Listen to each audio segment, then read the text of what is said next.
Hello dear student, Shivendra e learning में आपका स्वागत है। तो जैसा कि इसके पीछे दो वीडियो में हम लोगों ने संधि पढ़ा, संधि के प्रकार, जिसमें स्वर संधि और व्यंजन संधि के बारे में जाना। आज हम संधि का तीसरा पार्ट जो है अपलोड कर रहे हैं, जिसमें हम जानेंगे विसर्ग संधि के बारे में। विसर्ग संधि क्या होता है? जो हमारा अह वर्ड है वो विसर्ग में आता है। तो देखिए, विसर्ग का जो डिफिनेशन होगा, विसर्ग संधि की जो परिभाषा होगी, विसर्ग के बाद स्वर या व्यंजन आने पर, विसर्ग के बाद स्वर या व्यंजन आने पर, देखिए ये हमारा विसर्ग वर्ड है। तो विसर्ग के बाद चाहे वो आ आए, चाहे व्यंजन भ आए या य आए, आने पर विसर्ग में जो विकार होता है उसे हम विसर्ग संधि कहते हैं। समझिए बात को। यदि विसर्ग के बाद, अब विसर्ग वर्ण क्या होते हैं तो आप लोग जानते हैं, जो हमारा अ होगा वो विसर्ग वर्ण में आता है।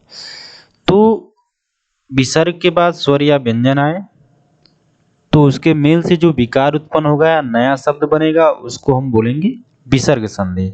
एग्जाम्पल देखिए, जैसे निह प्लस आहार है, ठीक है, तो निह प्लस आहार।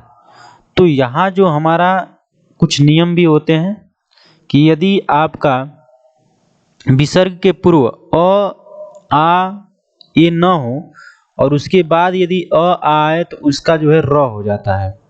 बात समझिए, विसर्ग के पहले कोई अ आ नहीं है, यहाँ पर छोटी की मात्रा है, नी न पर छोटी की मात्रा है, नी है। और यहाँ पर उसके बाद विसर्ग के बाद जो है हमारा जो वर्ड, दूसरा शब्द जो जुड़ रहा है वो आ है, तो इसका हमारा र हो जाता है। ठीक है, अभी बताया जाएगा, नियम बताए जाएंगे कि विसर्ग संधि कैसे जो है बनाए जाते हैं, क्या नियम है, किस प्रकार से बनाएंगे, किस प्रकार से संधि विच्छेद करेंगे, या जो है किस प्रकार से आप पहचानेंगे कि इसमें जो है हमारी कौन सी संधि होती है। ठीक है, चलिए देखते हैं। तो विसर्ग संधि के बनाने की कुछ नियम है। जैसे समझिएगा, विसर्ग का ओ हो जाना, विसर्ग का ओ हो जाना, ओ कैसे होगा? यदि विसर्ग के पहले अ, अब विसर्ग के पहले अ, ये आपका न है, तो न के पहले आपका अ है, इसमें कोई वर्ण नहीं तो छुपा है। वो क्या छुपा है? म में आप देखेंगे तो आप म को कैसे लिखते हैं? म नीचे डंडी प्लस अ, तब जाके ये जो हमारा म बनता है।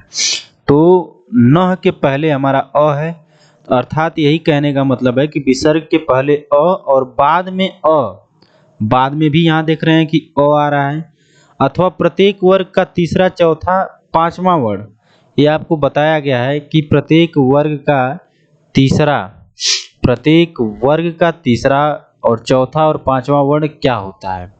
ठीक है, अथवा य र ल व ह हो तो विसर्ग का ओ हो जाता है। ठीक है,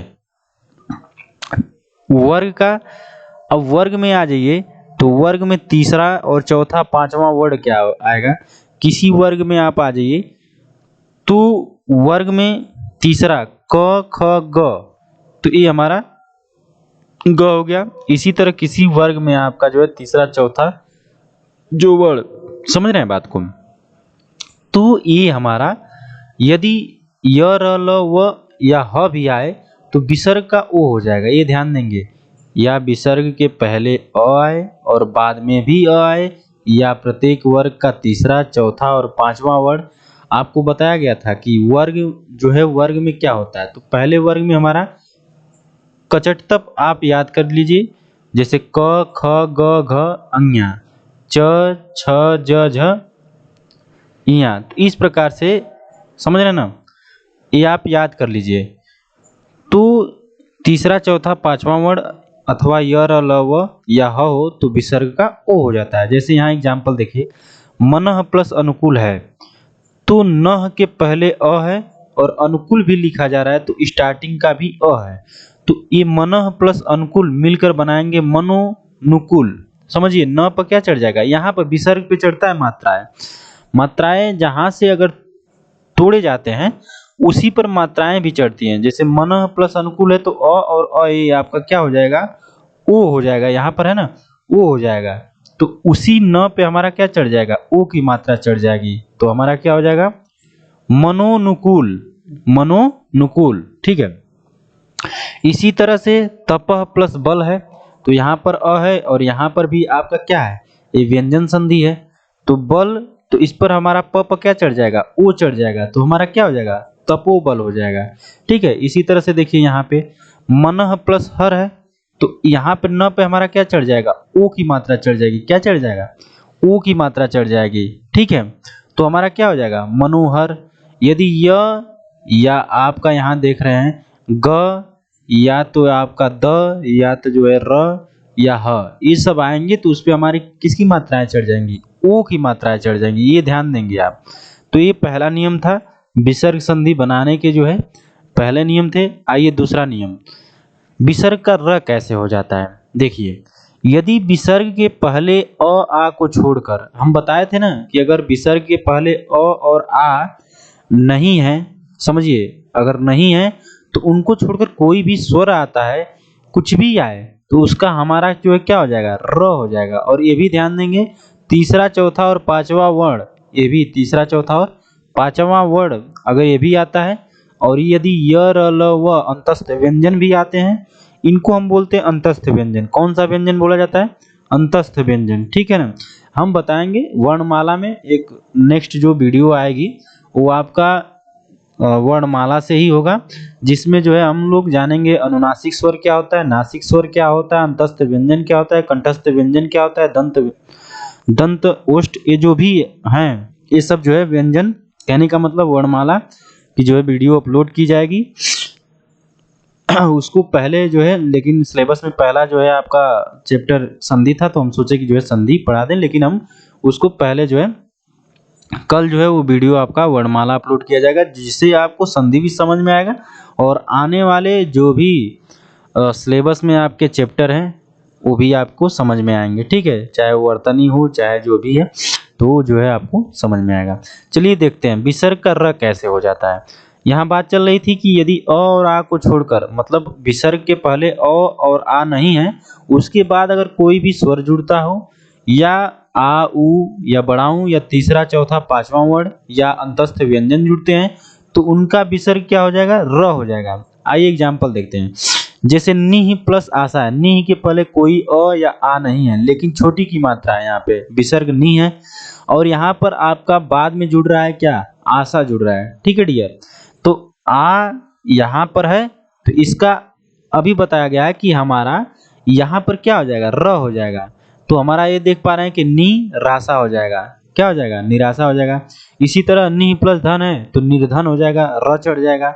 निह प्लस बल है तो निर्बल हो जाएगा। देखिए, कहीं कहीं आपको एक क्वेश्चन भी यूपी पीएससी या आपका जो है यूपी ट्रिपल एससी में भी ये पूछा जाता है, आशीर्वाद का संधि विच्छेद करिए। बहुत जगहों पे आप देखेंगे आशीर्वाद का मैक्सिमम जो है पूछता है क्वेश्चन कि आप संधि विच्छेद करिए। तो यहाँ पर आप देखिए आशी प्लस वाद, तो यह किस पे मात्रा चढ़ेगा, यहाँ पे आप देख पा रहे हैं कि जो लास्ट मतलब हमारा अंतिम शब्द जो जुड़ रहा है उस पे यहाँ पर मात्राएं चढ़ेंगी। ठीक है। दुह प्लस बल, तो हमारा किस पर मात्रा चढ़ेगा, ब पर चढ़ेगा, दुर्बल हो गया। इसी तरह से वही प्लस मुख, बहिर्मुख, समझ रहे ना, यहाँ म पे चढ़ेगी मात्रा, किस पे चढ़ेगी, म पे चढ़ेगी। ठीक है। समझ में आया। अर्थात अ आ अगर नहीं है, मतलब विसर्ग के पहले अ आ नहीं है, तो उसका हमारा क्या बदल जाएगा, र हो जाएगा। ये ध्यान देंगे आप। अब अगला नेक्स्ट नियम क्या कहता है कि विसर्ग का स हो जाना। विसर्ग का स कैसे होगा भाई, यदि विसर्ग के पहले कोई स्वर हो और बाद में च छ या स हो, ये ध्यान देंगे। यदि विसर्ग के पहले कोई भी स्वर हो, जैसे ई है, यहाँ पर ई है, छोटाओं की मात्रा है, यहाँ छोटाओं की मात्रा है, उसके बाद अगर च जुड़ रहा है या छ जुड़ रहा है, शब्द में मैं बात कर रहा हूँ, दूसरा जो दूसरा वर्ड उसमें च छ या स जुड़ रहा है, तो उसका स हो जाता है। क्या हो जाता है, स हो जाता है। जैसे यहाँ पर देख रहे हैं नी प्लस चिंत, निश्चिंत, क्या हो, निश्चिंत हो गया। नी प्लस छल, निश्चल हो जाएगा। दुह प्लस शासन, दुशासन हो जाएगा। तो यहाँ पे आप देख रहे होंगे स जुड़ रहा है, क्या जुड़ रहा है, आपका स जुड़ रहा है, आधा स जुड़ रहा है। दुह प्लस चरित्र, दुश्चरित। ठीक है। तो इस प्रकार से आप विसर्ग संधि को बनाएंगे। अब देखिए चौथा नियम क्या कहता है डियर, यदि विसर्ग के पहले ई उ और बाद में क ख ट ठ प फ में कोई वर्ण हो तो विसर्ग का स हो जाता है। ध्यान देंगे, विसर्ग के पहले ई और उ क्या आएगा, ई और उ। ये ध्यान देंगे, बहुत से नियम है, नियम जो है याद रखेंगे। यदि आप नियम याद रखते हैं तो आप संधि बना ले जाएंगे, यदि नियम नहीं आएगा तो फिर जो है संधि में देखिए बस मात्राएं और वर्तनी का ही फेर होता है। वर्तनी आप गलत लिखेंगे या कहीं, जैसे यहाँ निष्कंटक लिखा गया है, आपको यहाँ पर कुछ और निष्कंटक बड़ा सा आधा सा लिख देगा या छोटा सा का आधा सा लिख देगा, तो ये आपका क्या हो जाएगा, गलत हो जाएगा। ठीक है ना, तो वर्तनी का बहुत ध्यान रखा जाता है और साथ ही साथ वर्ण का भी ध्यान रखा जाता है कि कौन सा वर्ण हमारा जुटेगा। ठीक है, यदि वीडियो पसंद आए तो इसको ज़्यादा से ज़्यादा लोगों तक आप शेयर करें और चैनल को सब्सक्राइब करें। ठीक है, जिससे जो है यह वीडियो सारे लोगों तक पहुंच जाए। ठीक है, देखिए विसर्ग के पहले ई और उ, यहाँ पे आप देख पा रहे होंगे नी, यहाँ पर भी ई है, यहाँ पर उ है, यहाँ पर ई है, ई है, ई है। ठीक है, तो यदि उसके बाद क ख ट ठ प या फ में से कोई भी वर्ण आए तो विसर्ग का स हो जाएगा। ठीक है, तो देखिए ये आधा स हो जाएगा, तो निह प्लस कपट क आ गया तो ये हमारा क्या हो जाएगा, निष्कपट। धनु प्लस टंकार धनुष टंकार हो जाएगा। निह प्लस ठुर है तो निष्ठुर हो जाएगा। निह प्लस प्राण है तो निष्प्राण हो जाएगा। निह प्लस फल है तो निष्फल हो जाएगा। ठीक है, अब देखिए यहाँ पर कुछ अपवाद है, जैसे दिया है कि दुख दुह प्लस ख, तो दुख ऐसे ही लिखा जाता है। कहीं कहीं ऐसा होता है कि विसर्ग का विसर्ग वही मिलता है हमको, आगे चल के हम बताएंगे कि कुछ ऐसे भी संधियां होती हैं जो उनका जो है अगर आप संधि विच्छेद वही मतलब वर्ण वही होते हैं, वो लिखा भी वैसे ही जाता है। ठीक है, अगला नेक्स्ट नियम क्या कहता है, विसर्ग का स हो जाना। तो विसर्ग का स कैसे होगा भाई, तो विसर्ग के बाद यदि त या थ आए, ठीक है, तो उसका स हो जाएगा। ये ध्यान देंगे, यदि विसर्ग के बाद त या थ आए तो विसर्ग का स हो जाता है। जैसे नमः प्लस ते है तो यहाँ पर स जुड़ जाएगा और कहाँ जुड़ेगा, म के बाद तुरंत जुड़ेगा तो नमस्ते हो जाएगा। इसी तरह से मनः प्लस ताप है तो मनस्ताप हो जाएगा, मनस्ताप।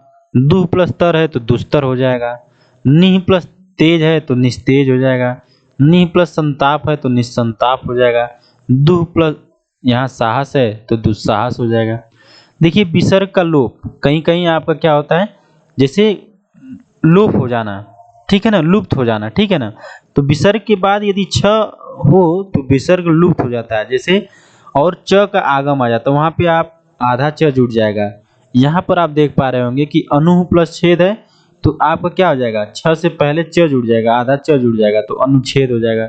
छत्र प्लस छाया है तो छत्र छाया, इस प्रकार से लिखा जाता है तो छत्र छाया हो जाएगा।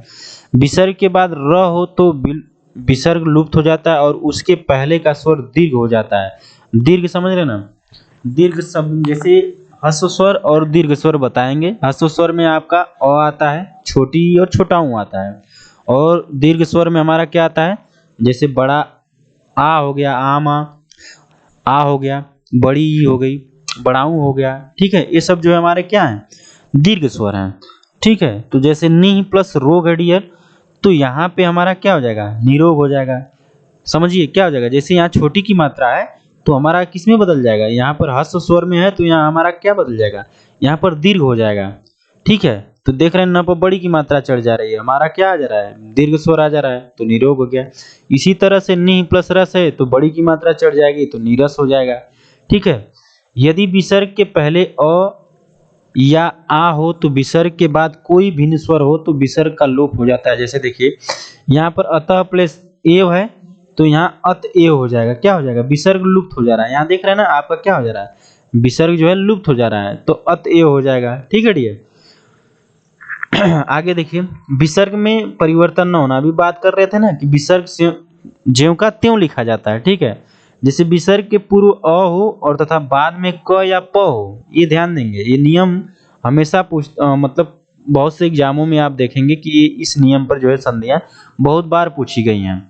तो जैसे क या प हो, विसर्ग के पूर्व अ या अ के बाद यदि क या प हो तो विसर्ग में कोई परिवर्तन नहीं होता है, कोई जो है बदलाव नहीं आएंगे, ज्यों का त्यों जो है आप लिख देंगे। जैसे प्रातः प्लस, देखिए यहाँ विसर्ग है और यहाँ क आ गया तो प्रातः प्लस काल प्रातः काल हो जाएगा।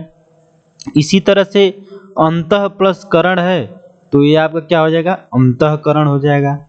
अंत प्लस पुर है तो ये आपका क्या हो जाएगा, अंतपुर हो जाएगा। और इसी तरह से अधः प्लस पतन है तो अधः पतन हो जाएगा।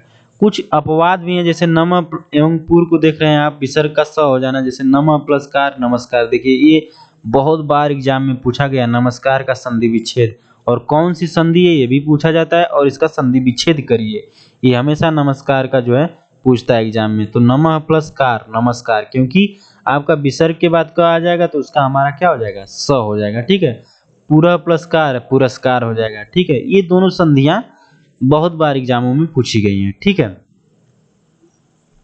कुछ संधियां हैं, जैसे कुछ विशेष संधियां हैं, नियम नहीं है, जैसे कुछ विशेष हैं उसका जो है आप ये ध्यान देंगे।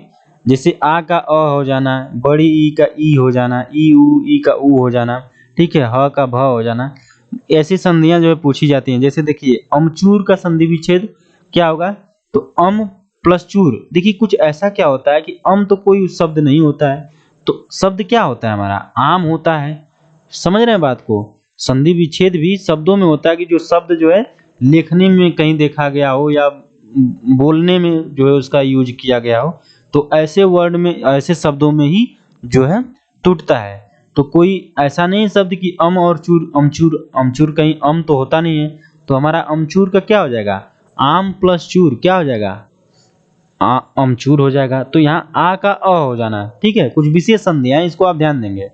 जैसे हथकड़ी है तो हथ हथ कहीं आप नहीं सुने होंगे, हाथ सुने होंगे। और कड़ी, जैसे कड़ी क्या होती है, जो पहनने वाले देखते कड़ी वगैरह लोग पहनते, तो ये हमारा हाथ प्लस कड़ी का क्या हो गया, हथकड़ी हो गया। यहाँ पर अ हो गया है, हथकड़ी हो गया है।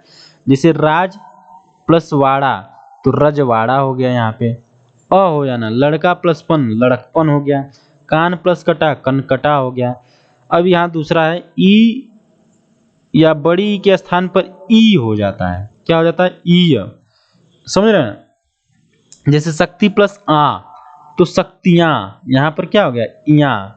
ठीक है, देवी प्लस आ देवियां, इया। तो आ की मात्रा यहाँ पर लास्ट है तो देवियां हो गया। इसी तरह से ऊ, ई ऊ का क्रम ई ऊ हो जाना, तो नदी प्लस आ ये क्या हो गया, नदियां। ठीक है, वधु प्लस ए वधुएं। ठीक है, ह का भ हो जाना। तो जब तब कब सब अब आदि शब्दों के पीछे ही आने पर ही के ह का भ हो जाता है। जैसे देखिए जब तब सब, अब ये ध्यान देंगे, ये शब्द जब तब कब सब अब आदि शब्दों के पीछे, ठीक है ना, इन शब्दों के पीछे अगर ही आए तो ही के जो है हम ह का भी भ हो जाता है। देखिए ही कैसे भ हो गया, तो ये कुछ विशेष संधियां हैं, इनको आपको याद करने पड़ेंगे, इनको आपको सीखने पड़ेंगे। जैसे जब प्लस ही, यहाँ पर ब पर क्या हो जाएगा, भ चढ़ जाएगा तो जब ही हो जाएगा। कब प्लस ही कभी हो जाएगा, तब प्लस ही तभी हो जाएगा, सब प्लस ही सभी हो जाएगा। ठीक है, जैसे ह का भ हो जाना, यहाँ देख रहे होंगे, यहाँ पे ह का लोप हो जाना, तो यह प्लस ही है तो यही हो गया, किस प्लस ही है तो किसी हो गया, वह प्लस ही है तो वही हो गया, उस प्लस ही है तो उसी हो गया। ठीक है, तो इस प्रकार से जो है कुछ विशेष संधियां, इसको आप जो है याद कर लेंगे। ठीक है, इसके बाद जो है आपका एमसीक्यू या जो है आपका ऑब्जेक्टिव क्वेश्चन इसका प्रोवाइड किया जाएगा, तो आप इस चैनल को ज़्यादा से ज़्यादा सब्सक्राइब करें और लाइक करें और शेयर करें। ठीक है, जय हिंद जय भारत।